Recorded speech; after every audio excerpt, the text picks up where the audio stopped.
les soldats du gouverneur conduisirent Jésus dans le prétoire, et ils assemblèrent autour de lui la cohorte.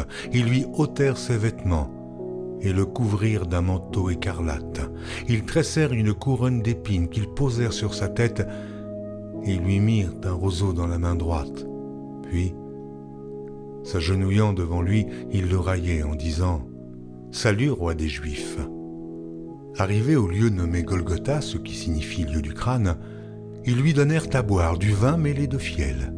Mais quand il l'eut goûté, il ne voulut pas boire. Après l'avoir crucifié, ils se partagèrent ses vêtements en tirant au sort, afin que s'accomplisse ce qui avait été annoncé par le prophète. Puis ils s'assirent et le gardèrent. Pour indiquer le sujet de sa condamnation, on écrivit au-dessus de sa tête « Celui-ci est Jésus, le roi des Juifs ». Avec lui furent crucifiés 2 brigands, l'un à sa droite et l'autre à sa gauche. Depuis la 6e heure jusqu'à la 9e, il y eut des ténèbres sur toute la terre. Et vers la 9e heure, Jésus s'écria d'une voix forte « Élie, Élie, lama sabachthani » c'est-à-dire « Mon Dieu, pourquoi m'as-tu abandonné ?» Jésus poussa de nouveau un grand cri et rendit l'esprit. Le centenier et ceux qui étaient avec lui pour garder Jésus, ayant vu le tremblement de terre et ce qui venait d'arriver, furent saisis d'une grande frayeur et dirent « Assurément, cet homme était fils de Dieu. » Vous savez que chaque année, depuis quelques années à Pâques, au Vendredi Saint, on regarde des petits détails qui sont dans le texte. Ces textes que certains d'entre nous ont lus de nombreuses fois et pourtant, lorsqu'on s'arrête, on voit des détails dans le texte et on se dit « Qu'est-ce qu'ils font là ?» Et aujourd'hui, j'aimerais vous parler de ce petit bout de phrase qui dit « Il fut crucifié entre 2 brigands » parce qu'on se demande quel est l'intérêt des évangélistes de nous raconter ça. Les détails entourant la crucifixion et en particulier celui-ci, les 4 évangiles ont ça dans leur texte. Ils précisent que Jésus a été crucifié avec 2 autres personnes. Et le récit le plus long qui nous raconte ça, c'est celui de l'évangile de Luc. Et donc, soit vous pouvez suivre au tableau ou vous pouvez ouvrir vos Bibles à Luc chapitre 23 et je vais lire quelques versets dans ce chapitre. On conduisait aussi 2 malfaiteurs qui devaient être mis à mort avec lui. Lorsqu'ils furent arrivés à l'endroit appelé le crâne, ils le crucifièrent là, ainsi que les 2 malfaiteurs, l'un à droite et l'un à gauche. À premier abord, on pourrait se demander la signification d'avoir ce détail dans le texte. Après tout, si c'est Jésus le centre de l'histoire, comme nous aimons à le proclamer, c'est la croix du centre qui est là où la chose la plus importante est en train de se passer. Pourquoi nous rajouter des détails à propos de 2 autres croix, avec 2 autres personnes à côté qui, de toute évidence, ne sont pas le sauveur du monde, puisque le texte nous dit que c'était des brigands ou des malfaiteurs. Est-ce que le fait de rajouter 2 personnes dans l'histoire n'obscurcit pas un peu le focus? Est-ce que ça ne nous détourne pas de dire, finalement, Jésus a été crucifié avec 3 autres personnes, et on ne voit pas vraiment l'importance, la différence entre son sacrifice et la mort des 2 autres personnes. Le message le plus important, après tout, est-ce que pour les chrétiens, ce n'est pas celui de la croix du milieu? Pourquoi alors on ne fait pas comme au Moyen-Âge, où pendant longtemps on a représenté la scène de la crucifixion avec une seule croix, avec Jésus dessus? Pourtant, lorsqu'on retourne à la Bible nous dit clairement, et à 4 reprises, dans les 4 évangiles, qu'il y a eu 2 malfaiteurs cloués avec lui, sur 2 croix, un à gauche et un à droite. Et ce que je veux vous faire réfléchir dans cette série qu'on fait depuis quelques années, c'est que tous les événements de la crucifixion ont été mis en place et ont été planifiés par Dieu longtemps à l'avance. Et les paroles des évangélistes qui nous ont écrits ont été inspirées par le Saint-Esprit et nous ont précisé ces détails pour accomplir un certain nombre de choses selon le plan de Dieu. Et donc, j'aimerais partager avec vous quelques idées ce soir pour nous faire réfléchir de façon peut-être différente à ce que ce récit nous raconte. Une des choses que l'on va voir, c'est que Dieu est en train d'accomplir un plan qu'il a mis en route depuis la création du monde. Ce plan a été conçu par Dieu avant la création, nous disent l'apôtre Paul et d'autres, et s'est déroulé exactement selon ce que Dieu voulait. Donc, si l'on croit ça, alors le détail des 2 brigands n'est pas insignifiant, mais il a son rôle à jouer dans l'histoire. Les apôtres, lorsqu'ils s'étaient fait menacer de ne plus prêcher au nom de Jésus, dans Actes chapitre 4, au verset 27, ont dit ceci dans leur prière. Il est bien vrai qu'Hérode et Ponce Pilate se sont ligués dans cette ville avec les nations et le peuple d'Israël contre ton saint serviteur Jésus que tu as consacré par onction. Ils ont accompli tout ce que ta main et ta volonté avaient décidé d'avance.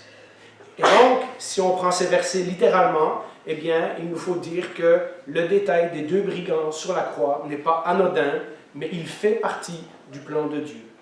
Chaque détail de ce récit, et je vous invite à réécouter les messages précédents, que ce soit le fait que Jésus a été crucifié sur une croix, ça c'était ce qu'on a discuté l'année passée, ou qu'il a été crucifié en dehors de la ville, ça c'est ce qu'on a vu l'année d'avant, ou encore entre 2 brigands, à son importance dans ce puzzle extraordinaire où chaque pièce du casse-tête est en train de compléter un tableau que Dieu a peint de toute éternité.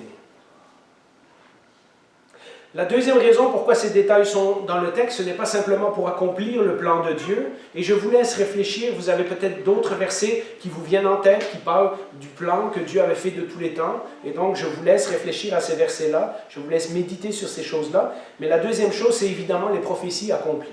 Parce que dans la vie de Jésus, on voit à toutes les étapes de la vie de Jésus, des prophéties de l'Ancien Testament qui sont accomplies dans sa vie.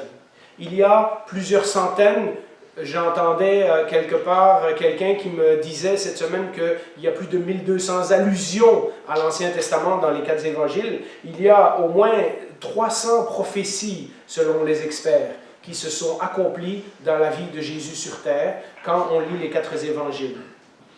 Quand nous lisons le psaume 22, par exemple, il y a une telle description de la mort de Jésus sur la croix. Et pourtant, ce psaume a été écrit 1000 ans avant la venue de Jésus, par David, qui ne savait même pas que les souffrances qu'il décrivait et qu'il pensait être les siennes seraient en fait les reflets des souffrances du Messie, 1000 ans plus tard. Et si vous le lisez, le psaume 22, comme je l'ai fait cette semaine, c'est impossible d'y voir des coïncidences. C'est peut-être le psaume qui est le plus riche en images qui sont transposées, qui sont appliquées à Jésus dans le Nouveau Testament. Ceux qui se moquent de Jésus, d'ailleurs, reprennent les passages du psaume 22, chapitre 9 par exemple. Matthieu précise qu'au début, les 2 malfaiteurs sont du même avis. Regardez ce qu'on lit dans Matthieu 27. Les chefs des prêtres avec les spécialistes de la loi et les anciens se moquaient aussi de lui et disaient « Il en a sauvé d'autres et il ne peut pas se sauver lui-même. S'il est roi d'Israël, qu'il descende maintenant de la croix et nous croirons en lui. » Et ça, c'est des citations du psaume 22. « Il s'est confié en Dieu, que Dieu le délivre maintenant s'il l'aime. » C'est littéralement le psaume 22, verset 9. En effet, il a dit « Je suis le Fils de Dieu. » Les brigands, crucifiés avec lui, l'insultaient eux aussi de la même manière. Et donc on voit que ces 2 malfaiteurs qui sont cloués sur la croix sont en train d'accomplir les prophéties de l'Ancien Testament sans même s'en rendre compte. Le passage que nous connaissons le plus et qu'on lit souvent et qu'on entend des prédications à Pâques, c'est évidemment Ésaïe 53. Bien de nouveau, les mots de Ésaïe 53, 12 sont accomplis spécifiquement dans ce détail des 2 brigands. C'est Marc qui nous dit ceci au chapitre 15, versets 27 et 28. « Ils crucifièrent avec lui 2 brigands, l'un à sa droite et un à sa gauche. Ainsi fut accompli ce que dit l'Écriture, il a été compté parmi les criminels. » Et ça, c'est Ésaïe 53. Et donc, Marc fait ce lien en disant « Ce qui avait été prophétisé dans le psaume 53 s'est accompli lorsque ces 2 brigands Hein? Il faut que, si Jésus doit être mis au nombre des criminels, il faut qu'il y ait au moins 2 pour que ça fasse un pluriel. Et donc, c'est pour ça que Jésus, et ces détails dans le texte qui nous disent que Jésus a été crucifié avec 2 autres personnes. D'ailleurs, Jésus lui-même a confirmé ce détail le soir de son arrestation lorsqu'il a dit à ses disciples, alors qu'il était en route pour le mont des Oliviers, et ceux qui étaient là hier soir, et on a fait la lecture de l'Évangile, vous vous rappellerez qu'à un moment donné, après le souper, Jésus est sorti avec ses disciples, et ils sont partis dans le mont des Oliviers pour aller prier. Eh bien, à ce moment-là, Luc nous dit, au chapitre 22, verset 37, et c'est Jésus qui parle à ses disciples, « En effet, je vous le dis, il faut que s'accomplisse encore dans ma personne ce texte de l'Écriture. Il a été compté parmi les criminels. » Qui est une autre façon de dire Ésaïe 53. Et en ce qui me concerne, c'est sur le point de se réaliser. Et donc Jésus regarde l'Ancien Testament et il voit dans l'Ancien Testament tout le détail qui le concerne. Et il sait qu'il sera mis sur la croix avec 2 brigands. Et que cette parole de l'Écriture aussi, avec toutes les autres centaines, va s'accomplir dans sa vie. Jésus a été mis au nombre des malfaiteurs. Jésus a été accroché sur une croix entre 2 brigands, bien qu'il n'en était pas un, et cela aussi faisait partie du plan de Dieu et des prophéties de Dieu. Il y a une 3e raison qui ne nous saute pas toujours aux yeux, et pourtant qui vaut la peine de réfléchir. C'est qu'un innocent devait mourir. Je ne complète pas mon idée, parce que le prochain point va compléter cette idée. Je la laisse en suspens. L'innocent devait mourir. Toute la symbolique des agneaux qui sont offerts année après année, jour après jour, un le matin, un le soir, dans le temple, pendant des centaines d'années de l'existence du temple et du tabernacle. Toute la symbolique de cet agneau sans défense, sans tache, sans défaut, dans les sacrifices du temple, étaient des images de ce que nécessitait le plan de Dieu. Pour le pardon d'un péché, il fallait qu'un agneau sans tache et sans défaut soit sacrifié. Il fallait, en d'autres mots, qu'un innocent paye pour les injustices de quelqu'un. Judas, le traître de notre Seigneur, a témoigné de l'innocence de Jésus lorsqu'il a dit « J'ai péché en livrant le sang innocent ». Pilate n'a trouvé aucune faute en lui. Hier, de nouveau, on l'a lu dans le récit, à 4 reprises, Pilate dit « Moi, je trouve cet homme innocent. Hein? Je suis innocent du sang de ce juste, selon la version de Matthieu 27-24. » Même la femme de Pilate l'a averti d'être prudent en jugeant Jésus, en disant « N'aie rien à faire avec ce juste. » Matthieu 27, verset 19. Le centurion et le groupe de soldats qui sont sous ses ordres et qui voient le tremblement de terre et qui voient tout ce qui est en train de se passer et qui sont effrayés, disent « Cet homme était vraiment le Fils de Dieu. » Matthieu 27, 54. Un thème d'ailleurs qui ne se limite pas aux évangiles, puisque les apôtres, dans leur prédication après la résurrection de Jésus, vont constamment rappeler le fait que Jésus était innocent. Dans Actes 3, 14, il dit « Mais vous, vous avez renié le saint et le juste. » Dans 1 Pierre 2, 22, ça dit « Celui qui n'a pas commis de péché et qui n'a pas trouvé de ruse dans sa bouche. » Dans 1 Jean 3, 5, ça dit « Il n'y avait pas de péché en lui. » Et Paul, dans Corinthiens 5, 21, nous dit « Lui qui ne connaissait pas le péché. » Il n'avait même pas la plus petite idée de ce qu'était le péché. S'il y avait bien un homme sur cette planète qui a été innocent, c'était vraiment Jésus, le Fils du Père. Mais dans la confession la plus extraordinaire, elle nous vient d'un des 2 malfaiteurs. Regardez ce que nous dit Luc 23 au verset 39, donc un peu plus loin que le texte que nous sommes en train de lire. L'un des malfaiteurs crucifiés avec lui l'insultait en disant « Si tu es le Messie, sauve-toi toi-même et nous avec toi. » Mais l'autre le reprenait et disait « N'as-tu aucune crainte de Dieu, toi qui subis la même condamnation? Pour nous, ce n'est que justice, puisque nous recevons ce qu'ont mérité nos actes, mais celui-ci n'a rien fait de mal. » Tout dans l'histoire de la crucifixion nous pointe vers le fait que tout le monde considère que Jésus est innocent. Quelque part, pendant son agonie, le brigand qui avait commencé à se moquer de Jésus avec l'autre au début a compris quelque chose. Peut-être c'était quand Jésus a dit Père, pardonne-leur parce qu'ils ne savent pas ce qu'ils font.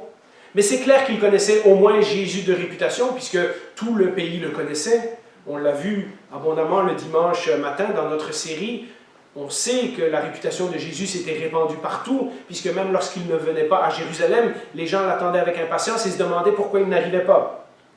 C'est clair qu'il connaissait Jésus de réputation et qu'il sait que Jésus est innocent. Ce n'est pas sur la croix qu'il a découvert ça. Il s'est rendu compte que Jésus n'est pas puni pour la même chose que lui. Et parallèlement, il sait que sa crucifixion à lui, il l'a bien méritée. Il voit le contraste entre lui et Jésus. Ça lui apparaît clairement maintenant qu'il n'a plus que ça à réfléchir. Et sans tout comprendre, il réalise que ce que Jésus subit en ce moment, c'est pour lui qu'il est en train de le subir.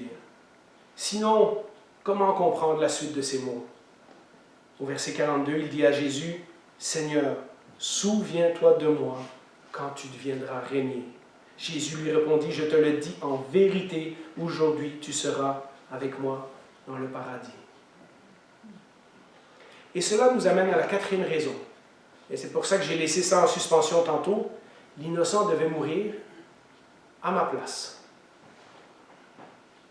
Le monde romain était connu pour ses crucifixions. Ces trois-là ne sont pas les seuls qui se sont fait crucifier dans l'Empire romain. Mais la raison de la présence des deux brigands avec Jésus innocent, elle est là pour nous rappeler que c'est pour toi, pour moi, que Jésus est mort. C'est pour tes péchés, c'est pour mes péchés que Jésus est accroché sur une croix entre deux brigands. Ces deux brigands représentent l'humanité perdue. Ces deux brigands, même si on n'est pas aussi mauvais que eux, on se retrouve dedans. Ils représentent tous nous autres. Dieu a fait retomber sur lui l'iniquité de nous tous, nous dit Ésaïe 53:6. Voilà le plan de Dieu. L'innocent a pris le jugement de Dieu à ma place et a gagné pour moi le pardon que je ne méritais pas. Voilà pourquoi il peut dire aux brigands, « Aujourd'hui, tu seras avec moi dans le paradis. » On chante ce chant régulièrement. Je ne me rappelle plus le titre. « Mon sauveur était innocent. Sa mort me rend la liberté. Oui, Dieu le juste est satisfait et il pardonne mon péché. » Et puis, on pourrait s'attendre à ce que, un innocent qui meurt pour les autres, voilà, ça s'arrête là. Mais il y a quelque chose de plus dans cette histoire. Déjà, on commence à le percevoir lorsque Jésus fait une promesse aux brigands, que sa vie ne s'arrêtera pas sur la croix, mais qu'il sera en présence de Jésus ce jour-là. Eh bien, le message de la croix, le message de ce vendredi, le message des deux malfaiteurs et de Jésus sur la croix, c'est aussi que le bien finira par triompher du mal. Dans notre monde actuel, c'est un scandale quand un innocent est condamné à la place d'un coupable. Tout le monde reconnaît que c'est une injustice royale. Les gens vont faire des pétitions, les gens vont faire des émissions, etc. Ils vont se battre. Mais ce n'est pas le cas avec la condamnation de Jésus. Une fois de plus, la mort de cet innocent fait partie du plan de Dieu. Sur la croix, Jésus pouvait nous montrer tout son amour, tout en maintenant le fait de sa justice. Il était parfaitement amour et il était parfaitement juste en même temps. Il a pardonné à ce brigand sur la croix parce que Jésus a porté les péchés de cet homme-là et de tous les autres aussi. Jésus a été mis au nombre des malfaiteurs entre deux brigands pour accomplir la justice de Dieu et l'amour de Dieu. C'est un mystère extraordinaire, les deux simultanément. Et cette crucifixion injuste, au lieu de provoquer chez nous des pleurs et des remords, étonnamment, chez les chrétiens, elle produit la joie et le réconfort. Au lieu d'aller se battre et dire « c'est pas juste que Jésus est mort sur la croix, etc. », nous acceptons ce fait. Et nous acceptons que Jésus l'a fait pour nous. Il y a une grande joie, il y a une paix, il y a une reconnaissance qui vient avec ce fait. Et c'est ainsi que quelque chose de si mauvais au départ, la condamnation de l'homme le plus innocent qui ait jamais existé, finit par s'achever dans la joie et dans la louange éternelle de la part de tous ceux qui sont sauvés. Apocalypse 5, versets 11 et 12 nous dit clairement: « Je regardais et j'entendis la voix de nombreux anges rassemblés autour du trône, des êtres vivants et des anciens. Ils étaient des myriades, des myriades, des milliers de milliers. Ils disaient d'une voix forte: l'agneau qui a été offert en sacrifice est digne de recevoir la puissance, la richesse, la sagesse, la force, l'honneur, la gloire et la louange. » J'y avais pas pensé avant, mais vous savez, c'est ce qui attendait le brigand sur la croix. Hein? Quand Jésus a dit « Tu seras avec moi au paradis ». Le bien a triomphé du mal, mais pas par une victoire politique, pas par une victoire militaire, pas parce que les disciples ont pris les armes, pas parce que Jésus a appelé des légions d'anges pour venir à son secours, mais au prix de la vie de notre Seigneur Jésus-Christ qui était parfait. Cela m'amène au dernier point, l'offre de Jésus. Parce qu'au cas où on ne s'est pas rendu compte, il y a une offre que Jésus est en train de faire sur la croix à ces deux brigands. Toute l'histoire de la bonne nouvelle se trouve dans ce petit récit qu'on vient d'étudier. La Bible nous rappelle à de nombreux endroits, Romains chapitre 3 par exemple, que nous méritons la séparation éternelle d'avec Dieu à cause de notre péché. Un des brigands d'ailleurs l'a reconnu, ouvertement. Hein, nous, on est là parce qu'on le mérite, mais pas lui. Nous ne pouvons pas nous sauver nous-mêmes, ni arriver à Dieu par nos propres efforts. De nouveau, cloué sur une croix, à quelques minutes de la mort, il n'y a plus rien que ce brigand peut faire pour racheter sa vie. Il n'a pas le temps d'aller à l'église, de bâtir une synagogue, de faire des bonnes œuvres, de raconter à tout le monde ce qu'il a vécu. Il en a pour quelques minutes à vivre encore. Bientôt, les soldats romains viendront lui casser les jambes et il va expirer de son dernier souffle. Bien, Jésus, cet homme, reconnaît qu'il ne peut rien faire pour sauver sa vie, maintenant qu'il est sur la croix, dans ses derniers instants, et il crie à Jésus. Et Jésus accepte son cri. Jésus est mort pour le pécheur qui, comme ce brigand, reconnaît son état de pécheur.